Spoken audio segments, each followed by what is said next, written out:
All right, guys, welcome back to Mike and Matt's X-Files CCG. Got a great show for you tonight, talking about dick decks. Gonna be great. Stay tuned. Mike and Matt bringing back the mid to late 90s.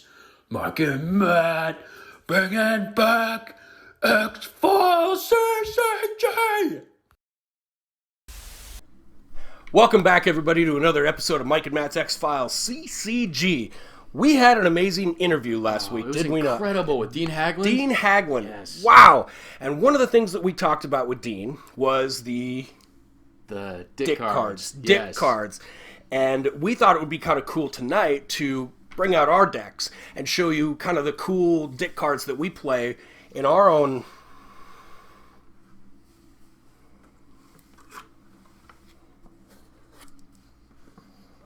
Guess I'm putting these... It's my deck in a box. You put...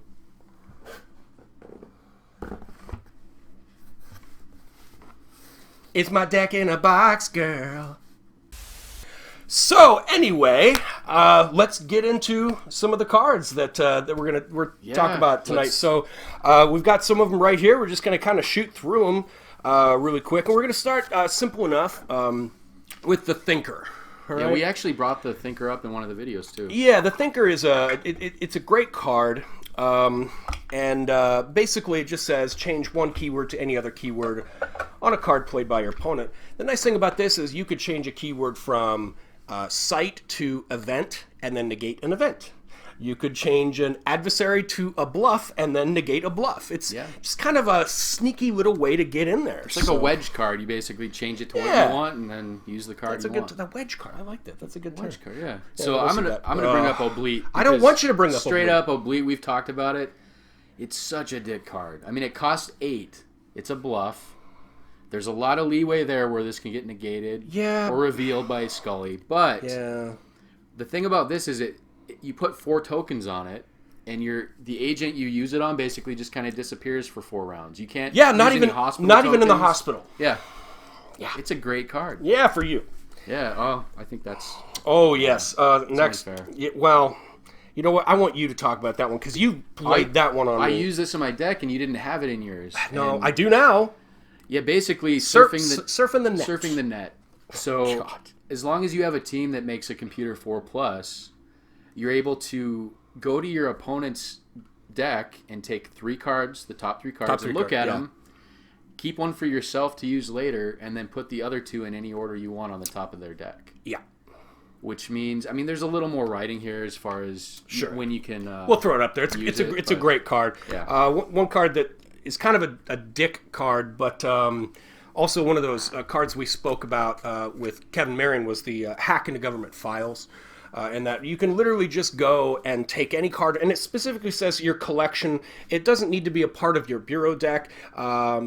So if I had like an ultra rare in the office here, and Matt and I are playing out there, and I play hack into government files, I'm like, I'll be right back. I could come in here and just grab an ultra rare card here, and just be, here you go. Okay, now I'm playing this one. We can definitely understand why it was not allowed in the tournament. So that's specifically named. I'm going to pull a couple of these because this is not happening, and Deceiving the Flock both do the same kind of thing. So you basically force your opponent to discard 3 cards at random from their hand. Yep. Yeah, Deceiving the Flock, you only get to have them discard 1. Yep. No Place is Safe. This is from the episode Squeeze with Eugene Victor Toombs. And it literally says, for the remainder of the turn, the opponent's bureau is considered to have a single characteristic site keyword. Yep. Now, why is that crazy? Well, I'm guessing because you can send adversaries to the I could totally send adversaries to the bureau. To just attack Skinner, who's doing paperwork at his desk. Yeah, he's just at his desk. And I noticed you have a Terry Roberts. And what is that other one you have? Terry Roberts and Margie Kleinigen. Yeah. We talked about them before, but these belong in any dick deck. Oh, man. You got to put these. Their cost is 3 each. When they're combined, like as themselves, they're a 2-2-2, but when you combine them, they work together and double, each one double, so it's a 4-4-4, right? Which basically, in essence, makes an 8-8-8 adversary. There's another card that I think I spoke about on a previous episode, the evil one that actually doubles an adversary's long range, closer range, and health, which if you played in conjunction with these two cards, 16, 16. Yeah. Which, I mean, that would Everybody's wipe out dead. any team. Everybody's dead. It doesn't matter how many iterations you're going to Oh, go man, through. it's crazy. Oh, there's another one. That's another one. Make your opponent discard cards from their hand. I do like the Final Repose, though. Clyde Bruckman's Final Repose, yeah. Play this card to choose any 3 cards from your opponent's discard pile and place them in any order on top of his bureau deck.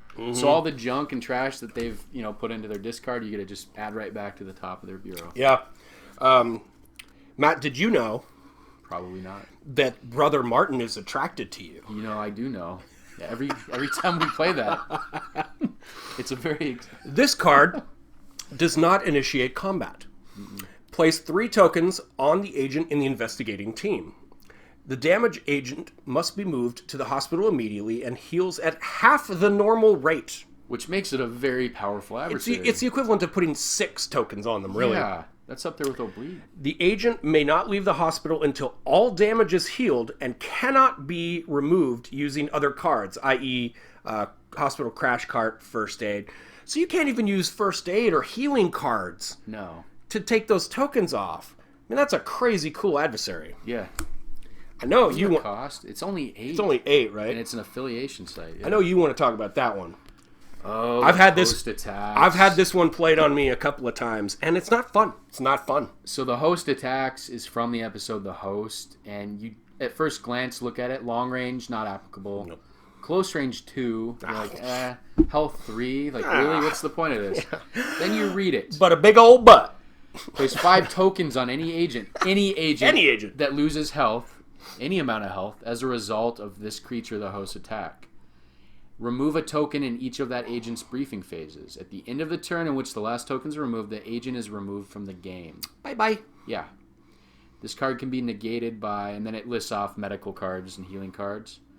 But you have to do whatever the negation, you have to do that before the effect kicks in, or else you lose your agents from the game. Yep. Yeah. Redonk. Yes. And these are just a handful of the dick cards. Yeah, and we made Dean Hagland a very specific deck. In fact, we called it Dean's Dick Deck. Dean's Dick Deck. And if some of you get the opportunity to play Dean, have fun with that. Yeah, we showed you some of the cards. We didn't show you the best cards because Dean has those in his deck. Oh man, I don't want to play Dean against that deck. That's going to be interesting. So, but yeah, like Matt said, there's a lot more that we could show you. And what we're kind of curious to do with this week's giveaway is I'd like to know what are some dick cards that you use or some dick card combinations. The combinations, I'm really curious. Great. Like whoever shows us the best dick card combo, I think should win this giveaway. I'll post a photo. There was one time Matt and I were playing, and it was, I think, so I had Krychek on my team, I think. Yeah, I think we might have both had Krychek. Yeah, and he played a, was it Krychek Possessed?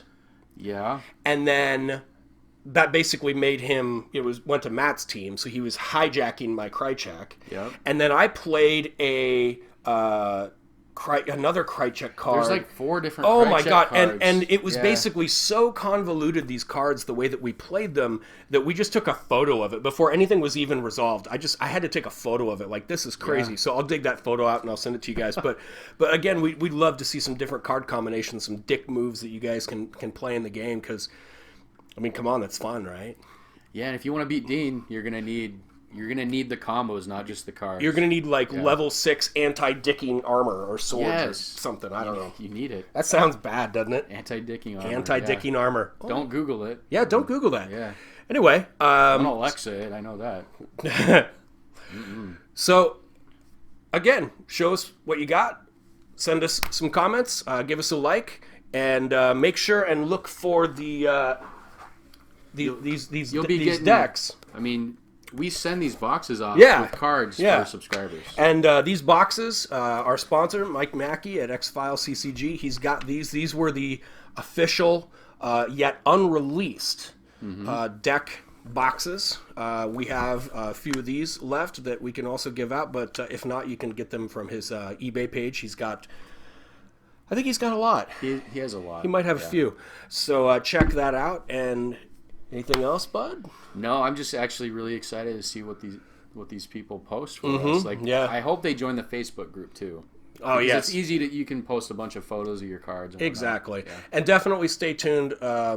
We don't need to go into any details whatsoever, but all I can tell you is we have something that's coming up that is... Yeah, it's exciting. Yeah, I know. I might be having a stroke. I don't know. But it's going to be amazing. So stay tuned, and we'll see you guys next time on Matt and Mike's X-Files CCG.